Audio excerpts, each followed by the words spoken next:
안녕하십니까. 고사성어 19번째 격화소양이라는 거 한번 알아보도록 하죠.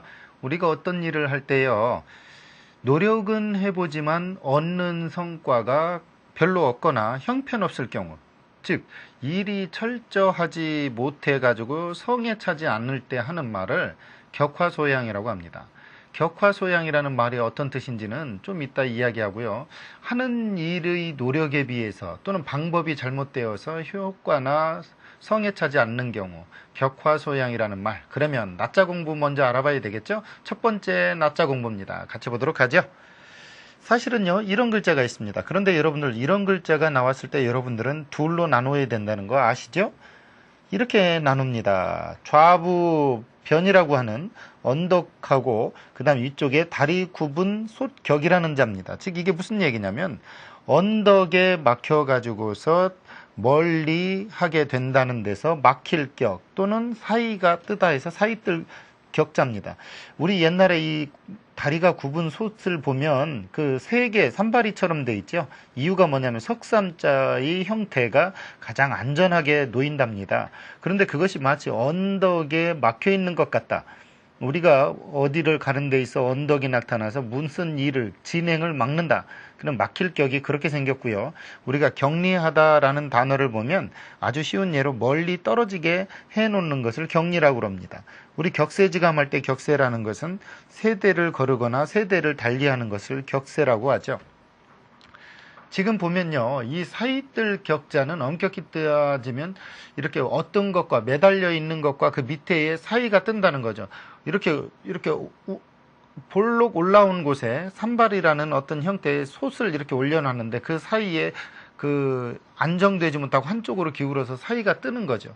이러한 경우는 멀리 해버리고서 평평한 곳으로 가서 당연히 솥을 놓고 어떤 음식을 하거나 상을 차리겠죠. 우리가 야영을 갑니다. 야영이라고 하는 것은 지금 개념이지 옛날에는 그게 실생활입니다. 어디 가다가 저녁에 잘 때가 되면 당연히 움집을 짓고 거기에다가 솥을 걸고 밥을 해 먹습니다. 그런데 이때 솥을 놓을 때 언덕이 됐는지 평평한 곳이 됐는데 지금이야 도로 사정이 좋고 포장이 잘 됐지만 옛날에는 자갈을 걸러내야 될 것이고 또 뭐 이렇게 가다가 험한 곳을 만나면 그 손으로 고르게 해서 그곳에다 솥을 설치했을 겁니다. 생각을 해보면요, 솥 다리가 그 사이가 뜬다 해서 사이뜰 격자입니다.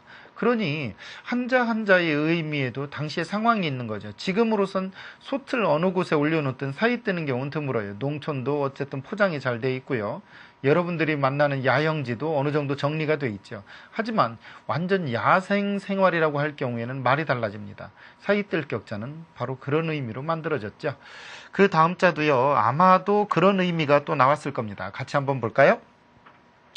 가죽혁자는 누구라도 다 알죠. 그런데 이 가죽혁을 다른 말로 우리는 바꿀혁이라고도 하고요. 이것은 될 화자인데 무엇이 바뀌다, 변화하다라는 자죠. 아주 쉬운 예로 가죽을 고쳐 신을 만든다는 얘기죠. 가죽을 고쳐서 변화시켜서 신을 만든다는 해서 우리는 이걸 신화라고 합니다. 우리가 예를 들어 화공 그러면 구두를 만드는 직공이고요. 군화 그러면 전투하는데 편리하도록 만든 군인용 구두를 군화라고 그러죠.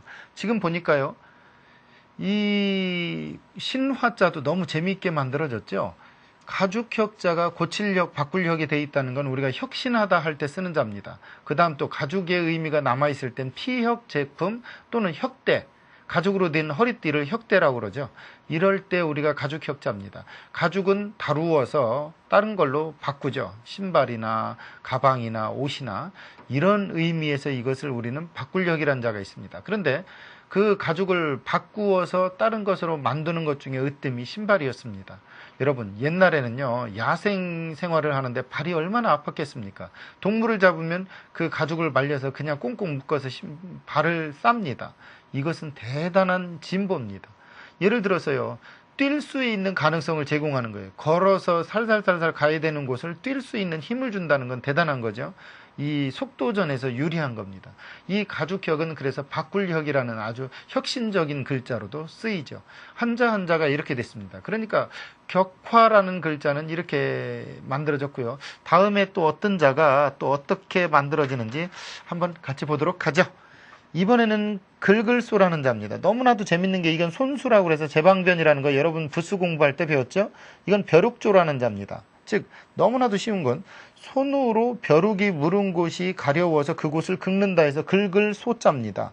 우리가 예를 들어 소양 그러면 가려운 데를 긁는 걸 소양이라고 그러고요. 소두 그러면 머리를 긁는다라는 1차원적인 뜻과 두 번째로는 바로 비녀의 다른 이름입니다. 옛날에요, 어머니들 보면 비녀를 가지고서 딱 뽑아가지고 가려운 데 긁다가 다시 꽂습니다. 여러분, 이 긁을 소자, 또 가려운 데 긁을 소자를 머리 두자랑 합쳐서 소두라고 해놓고 비녀의 딴 이름이라는 것은 너무너무 재미있는 속어 비슷한 글자죠. 여러분들이 알아둬야 될 것 중에 하나가요, 역사적으로 만들어진 글자가 굉장히 많습니다. 우리 예를 들어 조용히 하다 조용도 원래는 종용이죠. 쫓을 종자 얼굴 용자, 즉 앞사람의 얼굴 형태를 쫓아서 근엄하게 싹 조용히 이렇게 엄숙해지는 걸 종용이라고 그래요. 그런데 그것이 어느 날 조용이라는 말로 바뀌죠. 이 소두도 비녀라는 말에 딴 의미로 만들어졌지만 너무너무 재미있습니다.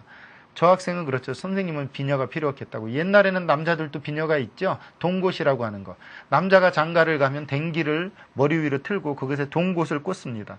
이 동곳을 꽂은 사람이 사내요 남편이라고 그래서 남편 부자 사내 부자는 그렇게 만들어졌습니다. 근데 위에 한이를 더 올려놨죠. 물론 하늘천자 위를 꿰뚫고 올라가는 거, 이게 동곳입니다. 비녀입니다. 예전에는 남자나 여자나 다 비녀가 있습니다. 비녀가 어느 위치에 어떻게 꽂느냐면 그것을 총각, 머리를 따 올려서 이렇게 뿔을 만드는 것을 우리 총각이라고 그러죠. 그래서 아직도 지금 이 사람 총각이다. 비녀를 못 꽂았으니까 총각이야. 아직 장가를 못 갔다는 얘기죠. 이런 의미의 한자들이 여러분한테 다 다가갑니다. 그런데 격화소양할 때 소자는 긁을 소자입니다.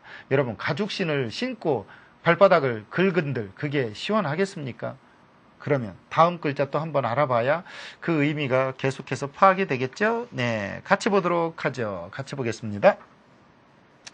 이것도요, 우리가 이 가려울 양이라고 하는 자인데요, 자세히 보면 무슨 자가 있죠? 그렇죠. 병들어 기댈 역자와 기를 양자가 있습니다. 아주 쉬운 얘기로 알아놓는 것을 병들어 기댈 역이라고 그러죠. 앓는 사람이 물건에 기대어 무언가 다스리기 쉬운 어떠한 가려움이라는 데서 이게 긁을 양자입니다. 아주 쉬운 얘기로 뭔가 아픈 것 같기는 한데 다스리기가 쉬워요. 이게 기를 양자고 다스릴 양자거든요. 다스리기가 쉬운 정도의 가려움, 그것은 우리는 가려울 양이라고 그러는데, 이 가려운 것은 긁어서 해결할 수가 있죠. 양심 그러면 번민하거나 괴로워하는 거예요. 그러니까 마음을 어떻게 한다는 얘기예요. 가려운 거니까 이거 참 조급한 거죠. 우리가 예를 들어 양통이라는 말을 옛날 어르신들은 많이 쓰는데, 가려움과 아픔을 양통이라고 그래요. 우리가 꼭 가려운 데가 아프잖아요. 그걸 양통이라고 그런다는 얘기죠. 지금 보면요, 격화소양이라는 말을 배웠습니다. 사이뜰 격자, 신화자, 긁을소자, 가려울 양자. 즉 가죽신을 신고 그것에 가려운 부분을 긁는다. 아무리 긁는 그 정성을 많이 들여도 시원하진 않겠죠. 이처럼 어떤 일을 하는데 방법을 모르거나 제대로 하지 않아서 성에 차지 않거나 일의 성과가 없을 경우 우리는 격화소양이라고 그래요. 살아가는 데 있어 이런 문장은 어떻게 만들어졌는지 한번 문장 공부해 보면서 같이 한번 알아봐야 되겠죠. 여러분, 이 격화소양이라는 구절은요, 시화총구라는 책에서 나온 어떤 시 중에 한 부분입니다. 그럼에도 불구하고 문장 공부해보고 그 얘기 들어가죠. 같이 볼까요? 격화, 신을 신다, 소양, 가려운 데를 긁다, 술목, 서술어 목적어가 된 단문이 두 개인 복문이죠. 문장 형태는 너무 쉽게 되어 있고요. 예를 들어 이 귀절의 출처를 보면 무문관이라는, 불교에서 많이 쓰이는, 불가에서 주로 쓰는 말인데, 무문관이라는 책의 서문에 보면 뭐라고 되어 있냐면 봉봉타월 격화파양이라는 말이 있습니다. 봉봉타월, 즉 몽둥이를 들고서, 아주 쉬운 얘기죠. 몽둥이를 들고서 달을 친다. 달을 딸 수 있을까요? 어림없죠. 몽둥이를 들고 달을 치니 달을 치고, 격화, 가죽신을 신고서 파양, 이것도 긁을 파자죠. 가려운 데를 긁는다라는 말이 있어요. 이것도 불가에서 어리석은 사람들의 노력을 깨우쳐주기 위해서 한 비유죠. 그런데 시화총구라는 곳에 보면 어떤 말이 나오냐면 시, 부저, 제, 시의 제목이 드러나지 않는 것은 여격화 소양이라 마치 가죽신을 신고서 가려운 데를 긁는 것과 같다. 이게 무슨 얘기입니까? 불가의 책인 무문관에서 한 얘기나 시화총구에서 한 시의 내용을 보면 아주 쉬운 게 금방 머릿속에 쏙 들어오는 게 어리석은 자들의 행위를 마치 노력에 비해서 결과가 나오지 않을 짓을 하는 이들을 비유해서 하는 말이라는 걸 알 수 있겠죠. 여러분이 혹시 친구를 만났습니다. 그 친구가 사막에서 마치 냉장고를 얼음을 구하는 것과 같은 어리석음을 해요. 단 노력은 아주 기가 막힙니다. 하지만 구할 수가 없습니다. 이런 것을 두고 하는 말 격화소양이다. 그런데 저는 이 격화소양보다도 더 어리석은 사람이 있다는 걸 압니다. 어떤 사람이냐고요? 이룰 수 없는 꿈을 가진 사람이 불쌍한 게 아니라 이룰 수 없는 꿈조차도 없는 사람이 불쌍한 거죠. 격화소양이라고 하는 것은 가려운 데를 긁는 방법은 틀렸지만 긁기라도 해봅니다. 하지만 여러분 살다가 보면 그런 행위 안 하는 사람 많죠? 이럴 때 여러분들 격화소양만도 못하다라는 표현을 쓰면 더 좋겠죠. 격화소양과 격화파양이라는 말은 똑같습니다. 우리가 사자성어나 고사성어를 볼 때 비슷한 의미를 가진 뜻을 가진 그러한 성어가 많죠. 이런 것들은 연계시켜서 같이 알아두시기 바라겠습니다. 여러분 19번째 고사성어 격화소양 어땠나요? 다음 시간에는요 여러분에게 또 다른 거 나옵니다. 물론 옛날 이야기도 같이 섞여 있겠죠. 중요한 건 깨달음입니다. 마음의 깨달음이겠죠. 다음 시간에 또 다른 고사성어를 가지고 성인과 만나 뵙도록 하죠. 오늘 강의는 여기까지입니다. 감사합니다.